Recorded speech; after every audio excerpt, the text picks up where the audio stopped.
Good morning, Tiegerman, parents, families, friends, and of course, if you're watching, our wonderful students. This is Dr. Jeremy Tiegerman. I'm coming to you from my office, my basement, and today is Friday, April 10th, 2020, and this is the next portion of videos, next video portion of a series that we will be doing going forward. In my last presentation to you, which was called the State of the Union, really spent a great deal of time trying to explain how we got to where we are now and where we hope to be going forward. Today, I want to address a particular topic with you that I've been hearing from families and in hearing from teachers and staff in communications with you over the last couple of weeks about the stress level and about the challenges that you're facing at home. So I definitely want to address that with you, and that's going to be the major portion of my presentation today. Before I do that, as I will do every week that we do this, hold this video, I will just touch on some quick topics quickly to keep you up to date on everything that's going on. So as I mentioned again, today is Friday, April 10th, and we are completing our third official week of remote learning. As I mentioned in my last video to all of you, the last couple of weeks have been chaotic at times, and the feedback that we have been receiving from our staff and from our families has been that the remote learning, and this week we really started ramping up the teletherapy, was that everyone was getting into somewhat of a comfort zone of sorts, and that people were becoming more comfortable with the platform and the workload and the teletherapy. So recognize that it is still a very stressful and evolving situation, but that everyone is becoming a little bit more comfortable, as I said, with it. And that's a good thing, okay? And there will be changes, and things are going to continue to evolve. And I will definitely make sure that we are keeping you in the loop on things and giving you adequate notice, okay? So for those who are celebrating or observing the holidays, I want to wish everyone a very happy Easter and a happy Passover. As I mentioned last time, you know that this was supposed to be our religious, or not a religious, our spring break, and that some holidays or religious observances were taking place during this break, and we were all quite disappointed that we couldn't get this time off. And I had explained to all of you, and I explained to my very disappointed staff, that we had been directed, as all the other schools, and I know that we got some pushback from families that they felt like we were the only ones, but what I had communicated to you was the early notification, and some families had communicated, were frustrated with us and said, well, the public schools are not getting Thursday and Friday off. And that quickly changed. And all the public schools, as you're probably aware now, got some pushback from the governor's office that all schools are to remain open. And of course, those who need to or want to observe holidays, no one will be penalized for anything, but we were instructed that we had to move forward and burn through our holidays and burn through our snow days in order for us to apply or be able to acquire that waiver of under 180 days mandated school days for us. As you probably are aware already, but if you are not, the governor recently extended the executive order for school closures for all schools through April 29th. So school will be closed, and you just met my daughter. She just ran through. Noah. But school will be closed through the 29th, And our expectation is that if we don't hear anything, we definitely probably will, but we would be open on the 30th, and we would let you know if we do not hear anything. But I'm assuming probably we will hear something, and we will let you know. Okay? A couple of other things to let you know. You may be tuned in to some of the news in the media, or due to your children attending other schools besides Tiegerman schools, about some recent fallout, security concerns with regard to Zoom, and we have been using Zoom. And we found it to be quite an effective communication tool for our staff, communicating with you, parents, as well as for our therapists to conduct teletherapy. There have been some incidents, not within our school. We haven't heard any reports of this bombing through Zoom that some of the DOE schools were reporting, but we have received indications or directives from the Department of Education. As I mentioned to you before, we have many masters. So really from DOE and also from State Education Department. State Ed has been silent on this. And I don't know if we're going to get any guidance on this. But the Department of Education recently put out a memo to all of their schools and providers. And we work with their children. They indicated that they are banning Zoom at this point in time. Now, they indicated also that they may be revisiting it should new updates to security measures come forward. And over the last week, Zoom has put forth some recent security updates. For example, creating passwords for all meetings, and the waiting room, which we have all utilized to date. And we felt that that was adequate. But the DOE did not feel that, and they are banning it. And so this is challenging us to consider possibly going in another direction. Because this was quite sudden, we will continue working with Zoom through the next week, okay? Next Monday, Tuesday, Wednesday, Thursday, Friday. We are planning in going another direction unless the DOE determines that they will backtrack and go back to Zoom. But if they don't, and they continue on with their stance of not using Zoom, we are predicting that by not this upcoming Monday, but Monday, April the 20th, we will be hoping to roll out another communication tool that will be virtual, called Microsoft Teams. And we are training our staff on that now, and we will be training you over the next week through communications, written, and telephone calls or emails, or through Zoom. We will train you virtually, okay? But I will give you, as we get closer, more information on that. I just wanted to give you a heads up on that. That's coming down the pike. Okay. The other thing that I wanted to communicate to all of you is I've been very busy speaking to all of our buildings, and this matter is a little bit different from building to building, especially in the Glen Cove preschool and elementary school versus the other buildings.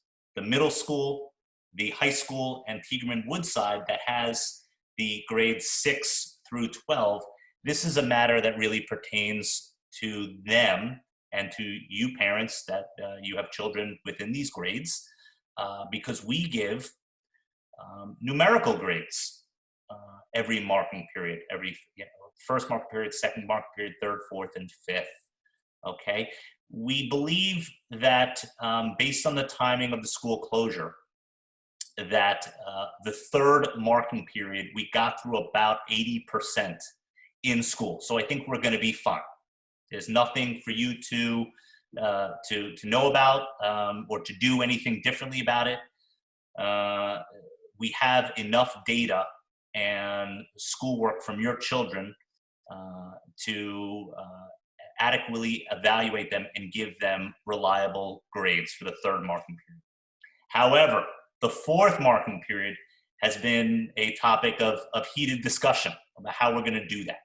And we are going to communicate with all of you early next week about our grading policy, because our grading policy will change just for the period of time that we are working remotely. There's no way for us to evaluate your children. And again, okay, I just want everyone who's listening to this to understand, for preschool, okay, for school age K through 5 in Glen Cove and in Woodside, your elementary and preschool teachers are evaluating your children based on their IEP progress marks, okay? And that will not change. I think that we've talked that out, and I think that we can reliably evaluate children based on their participation, the evidence of progress that they're demonstrating to the staff virtually, and definitely through teletherapy. So we feel comfortable with that. But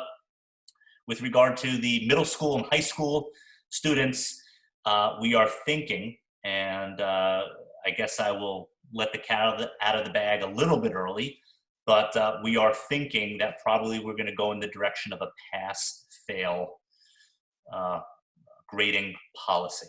But I just want to give you heads up on that, and specifics of that will come out early next week. Your principals or administrators will forward you written information about specifics about the grading policy, whether it's going to be pass-fail, and what will be the criteria for earning a passing or a failing mark. Okay, so I just wanted you all to know about that. And lastly, okay, before I get into my topic of the day, Dr. T and Dr. Rad started speaking with all of us, and I wanted you all to know. And this is a topic of conversation that is certainly going to get everyone's attention. It's going to make us anxious, and I really don't see any way to get around dealing with these anxieties and fears without just talking about it. And the earlier that we do it, it will be the better. So do I think that we are returning back to work in 2 weeks? I'm not sure. I think that's probably unlikely. But at some point in time, because Dr. T, in conversations with other CEOs, directors of other school programs, and she is in touch with other public school leaders, they all have lines into the governor's office, and you have started hearing through the media that there will be some sort of a plan of people to return to work, okay? And that may be different sectors and may not apply to us, okay? But there will be a point in time where we will all have to return to work. And that's stressful for me, and that's stressful for my staff, and that's going to be stressful for all of you. Are you going to feel comfortable putting your children on that bus to go? So I want you all to know is that there isn't a set day yet, but whether it's 2 weeks from now, a month from now, 6 months from now, when we know, and we have solid information, I will alert you as soon as possible to give you the heads up. And then we will share with all of you our plans for transitioning back, okay? And we have to have some real serious conversations about what that transition back will look like. Will we all be able to congregate in the same building or the same classroom? Will be for the departmentalization, the middle school, high school, will kids be able to transition from class to class? I don't know, maybe that's not a safe kind of option in the beginning. Will we have to have PPE equipment in our buildings? Will staff have to wear masks? These are questions and topics that we are grappling with, and I will let you know and fill you in when we have some answers to these things. But the first things first is I just want you to know that it's time to just be aware that at some point we will have to return. and it will be nerve-wracking, but I want you to know that we are thinking about it and we are doing it as soon as possible, not to rush this. Okay, I want you to know that we are not opening until we are directed to by somebody, and they hopefully are not directing us to open unless it's very safe to do so, but that we are starting the process now. Okay, and if it's 5 months from now that we are directed to open, at least we've had 5 months to plan how we would do this in the safest, most effective way. So I wanted you to know about that now also. Okay? Now, moving on. All right? Before I start with my topic of conversation for all of you today, I want to encourage all of you, like I said last time, should you have questions, comments, or concerns, to please forward them to, if they are specific to your child or to your building, please forward them to your building principal, to your administrator. They are all available and very willing and ready to answer and take all of your questions and concerns and try to address your needs. Okay? But if you want to send it, and it will directly come to me, and it is a topic that is appropriate, that I think that I could answer, that is appropriate for all of us to discuss, you could forward them to those questions, comments, or concerns to social@tiegerman.org. Again, that's social@tiegerman.org. Okay. So the purpose of our conversation today related to me thinking of all of you, me thinking of how things have been for me sitting at home dealing with my family, and also thinking of our staff. I've been speaking to them. I've also been thinking about this topic because we've received some feedback and communications from families about how stressful it's been at home. And it's not due to one single kind of factor or matter. It's probably related to a myriad of things, a bunch of things, whether it be just dealing with trying to stay safe, having to work from home, if you're lucky enough to still have your job, not having a job anymore for some of us, not having an income, taking care of our children, taking care of our loved ones. This is unprecedented and very stressful times. So I really thought about what I wanted to say to all of you, and I don't want to talk really, we've talked a lot about it, and we will continue. We are charged with educating your children. And that will always be our responsibility, and caring for them. We love them. As I said, we love your children. We love you. You are our family. But now I'm thinking of you, parents, caregivers. I'm thinking of you. This talk is for all of us adults and for anybody at home who is taking care of your child. Okay? As parents or caregivers, we always play such a critical role in helping children to cope with challenges on a day-to-day basis. And that's nothing new, okay? We do that every day, okay? And when we do that, we often ignore our own needs. The challenge that we're facing today is an unprecedented one, and it requires us to ensure that we all take care of ourselves so that we're able to take good care of those, of the ones that we are at home and we're responsible for taking care of. We have to take care of ourselves. I'm saying it again. In order for us to be effective in taking care of the ones we have to take care of at home. That's a hard thing to do. Our natural instinct as parents or caregivers is to ensure the safety and well-being of our children. And while it's always extremely important to do that, we need to monitor ourselves. We need to monitor our reactions. We also have to take care of our own needs. And why is it important to take care of our own needs? Because if we don't, okay, failure to do that can result in significant stress and burnout. And we felt stress and burnout before. based on what was going on in the world before this. And this is like nothing we've experienced before. So I think that I could safely say, and I'm coming to you now also. I'm not sure if many of you are aware, I'm a licensed psychologist. So this is my psychologist hat, putting this on. But we're all dealing with a lot of stress and a lot of burnout. Okay, and this is particularly, consistent with very stressful kinds of situations, like the one we're presently facing, where normal support systems and routines have been significantly disrupted. And I can safely say where the recovery will be a very long time. It's going to be a long time till everything goes back to normal. So this stress and this burnout, interferes with our ability to care and provide support and assistance to our loved ones. Just remember I said that, okay? This burnout and stress significantly impacts our ability to care for our loved ones and carry out the responsibilities as parents and caregivers. This is true after every kind of significant happening or occurrence, whether it's like a natural disaster.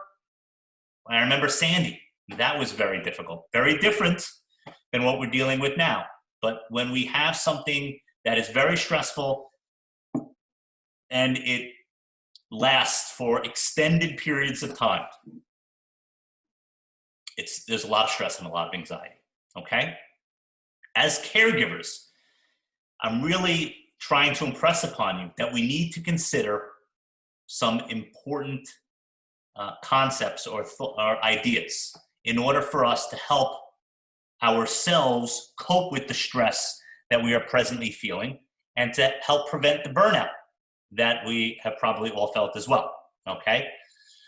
So these are suggestions that I make in my private practice. And I did a little research also just to make sure that what I was recommending, typically my practice is along the same lines of in the literature or among professionals what others are doing. And there are a couple of items that I wanted to mention to you, okay? So first, okay, very important one. In order for us to take care of ourselves and to then take care of others, which is what we have to do, our own physical self-care is paramount, okay? And you would say, Dr. Jeremy, I could have told you that already. Right? Sometimes you need reminding of this, okay? You don't need to be you don't need to be a licensed psychologist to tell me this. And I say, okay, all right, but I'm reminding you and telling you, okay? Physical self-care. You need to maintain healthy eating habits. Drink lots of liquids. Try, everybody, the best of your ability. And you want to social distance, and I'm not saying that you necessarily have to run out of the house and run a marathon or go for a walk. If you can safely do that, please do that. But you need to try to do some exercise. That's very, very helpful. And the research is pretty bullish, okay, on exercise in helping our mental health. And lastly, I know sometimes when I get very stressed, this goes down the tubes. But if you can get adequate sleep, that's very, very important to help you stay alert and to be physically and psychologically good to go to take care of what the next day will bring, okay? The next one is a very, very important one also, emotional self-care, okay? And sometimes we need a good reality lesson for this, okay? Because sometimes we're unrealistic with ourselves and hard on ourselves. We're our worst critics, right? We beat ourselves up. Our self-confidence is low. But I think it's important during these times for all of us to just be straight with it and be honest, okay? It's scary and nerve-wracking. I don't know what tomorrow will bring, but we got to just be honest with what are our limitations? What are our strengths and weaknesses? Try your best to accept, what's going on. I know it's hard to, but accept it. If you fight it, these things are out of our control. So trying to come to some sort of acceptance presents to us or gives us the idea that maybe we are in somewhat of control of things. And by recognizing that our fears and reactions are very, very normal and typical at this juncture in time, okay? Please, if you've looked out your window, okay, I think the entire world is dealing with this as well, okay? So please take it easy on yourself. Don't be too hard on yourself. Don't beat yourself up, okay? And try not to, have tremendous arguments about things, okay? It's not just you. When you're going crazy sometimes, I'm going crazy. We're all going crazy, okay? So just take it easy and understand, okay, that whatever is going on with you is going on with all of us around the globe, okay? Some other suggestions, besides just taking it easy on yourself, okay, is making sure that you give yourself from time to time some pauses or some breaks, okay? I'm not sure if you're working from home. I know that you're definitely trying your best to do remote learning with your kids, and your Tiegerman child may not be your only child at home, so you may be having to juggle 2 to 3 remote learning programs all at once and getting involved in teletherapy. It's so much. It's so much. So you need to take breaks. And if it means that you don't, okay, I've spoken to your building principals, okay, about this. If it means that you didn't get to an assignment on that day, it's okay. You'll get to it some other time. Or if you can't, then you'll call the building principal and you'll say, and this is not to say that you're going to get away with it and not doing any work, because remember we talked about our grading policy, but no one's expecting you to accomplish or complete everything. Okay, so we understand. We'll work with you. Okay, so take breaks. Okay, the other thing that I would suggest to you. Okay, and this is something that I do a lot of. Okay, at home, and we do this in our schools with our students at Tiegerman in counseling, and also I recommend this in my private practice. Relaxation, meditation, or mindfulness strategies. All of these are research, evidence-based, okay? They require practice, of course, but they incorporate breathing techniques, okay? And helping to calm your mind when things feel like they are spiraling out of control, okay? And if you need more information on relaxation or mindfulness or meditation, there's a ton of, if you go on YouTube, a ton of great guided meditation programs. But if you need more information on that, I certainly can forward that to you all. But the breathing and the calming of the minds do, with practice, and it's taken me a while to do it, but do help our bodies to calm down during very stressful moments, okay? All right? My next suggestion, social care and connection. Very important, okay? During unprecedented times and you feel like, I don't know what the next day is gonna bring, okay? Trying to keep a routine, okay, and maintain it is so important. If you don't maintain the routine every day, that's okay, but providing some kind of normalcy or structure to your day can help things to calm down and to make this turn out to be work out as best as possible, okay, for us during very, very stressful, unprecedented times. The other things you could do with regard to social caring and connection kinds of strategies is trying to, and I've said to you, we are a family, connect with the school, we will connect, maybe we're connecting too much, we're calling you too much and bothering you too much, but we will continue to connect. So we are a resource. Connect with your family members, okay, if you need to, okay? Connect with other systematic kind of support. So if faith, religion is big, connect with your leadership if that's something you want to do.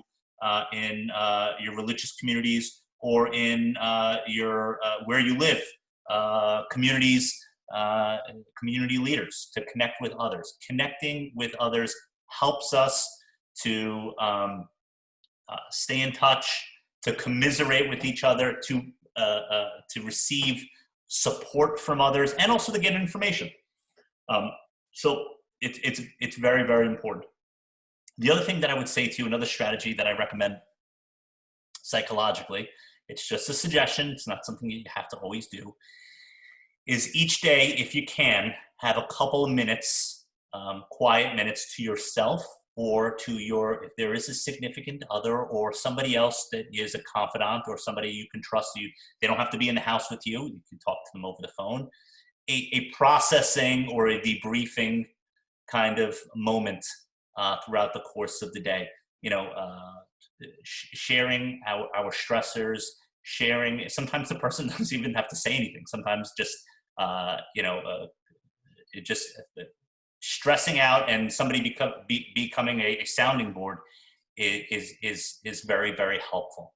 So processing and debriefing, challenging things really helps us to make sense of events or incidents that are very hard for us to understand.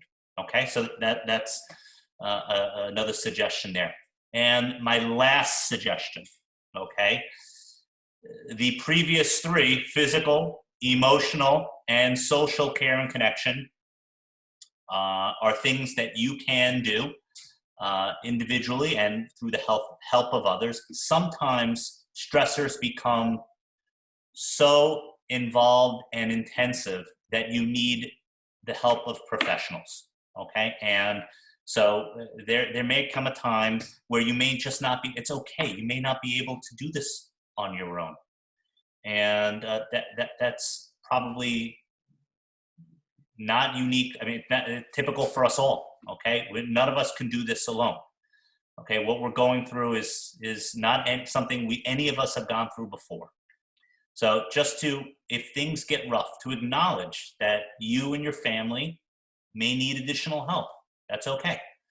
And whether it be if it's going the religious route, or going to a community leader, or there are crisis supports, or if you have medical or mental health professionals that you are comfortable with, to reach out to them for support or to ask them questions. These supports are very, very beneficial for our social, emotional, and mental health. Okay?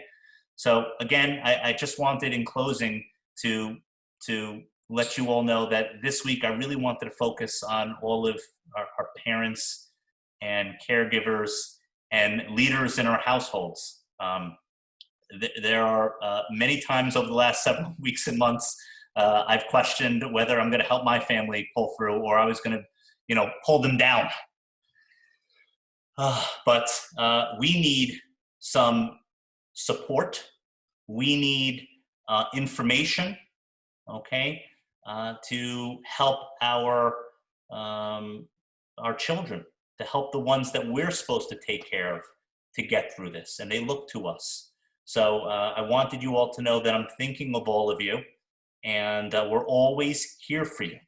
Okay, if you need anything, you could reach out to me. If you could reach out to your building principals. All of your in every building, children have psychologists, counselors, so they are available to talk with your children, or to talk with you if you're struggling with something.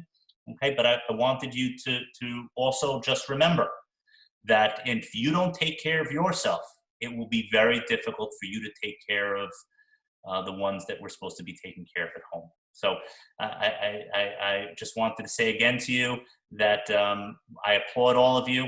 You are doing a fabulous job at home. We will do whatever we can to help you and make it easier on you. And we are here for you if you need. All right, take care. Hopefully this was helpful for you, and I will speak to you next Friday. Okay, take care.